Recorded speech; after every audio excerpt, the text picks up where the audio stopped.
Pinirmahan ng Pilipinas at Australia ang ilang kasunduan kaugnay sa strategic partnership ng dalawang bansa, kabilang ang maritime cooperation. Iginit naman muli ni Pangulong Bongbong Marcos na hindi aatras ang Pilipinas sa issue sa South China Sea. May unang balita si Ian Cruz.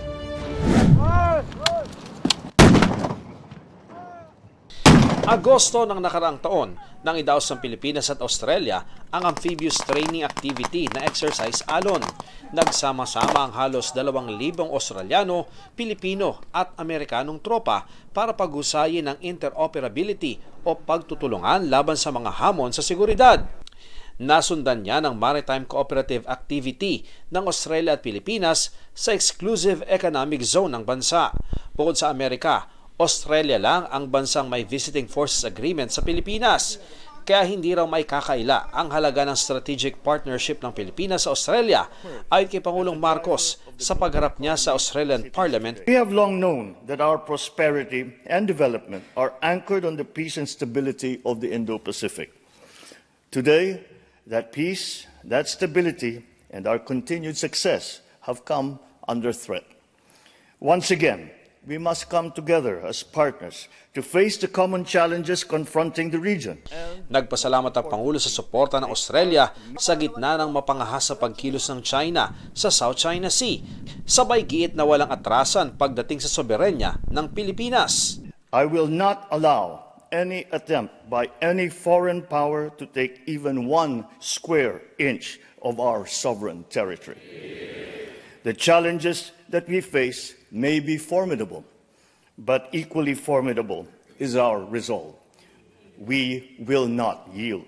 Ayon naman sa Chinese Foreign Ministry, ang maritime security cooperation sa pagitan ng mga bansa hindi dapat makasama sa interes ng ibang bansa o sa kapayapaan sa rehiyon.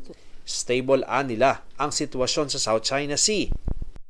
Sa pagharap sa Australian Parliament, nabanggit din ng Pangulo ang nagbabagong klima at ang magagawa ng mayayamang bansa para tugunan ito.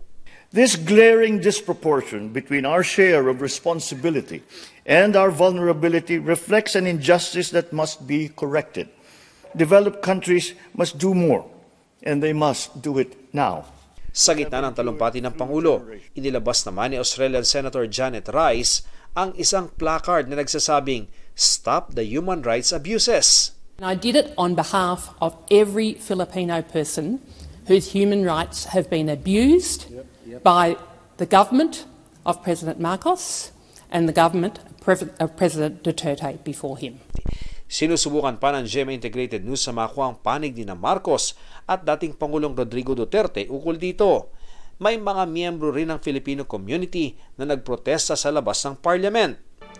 Matapos ang pagsasalita sa Parliament, may joint statement din ng Pangulo at Prime Minister Anthony Albanese kung saan inanunsyo nila ang bagong Memoranda of Understanding para sa mga prioridad ng ating strategic partnership, kabilang ang Enhanced Maritime Cooperation. Nag-alay rin ng bulaklak ang Pangulo sa Australian War Memorial at nakipagpulong sa congressional leaders at iba pang opisyal. Umuwi na kagabi ng Pilipinas si Pangulong Bongbong Marcos, ngunit inaasahang babalik din siya dito makalipas lamang ilang araw para dumalo sa ASEAN-Australia Special Summit. Yan ang unang balita mula sa Australia. Ian Cruz para sa GMA Integrated News. Kapuso, para laging una ka sa mga balita, bisitahin at mag-subscribe sa GMA Integrated News sa YouTube. Sa mga kapuso abroad, samahan nyo kami sa GMA Pinoy TV at sa www.gmanews.tv.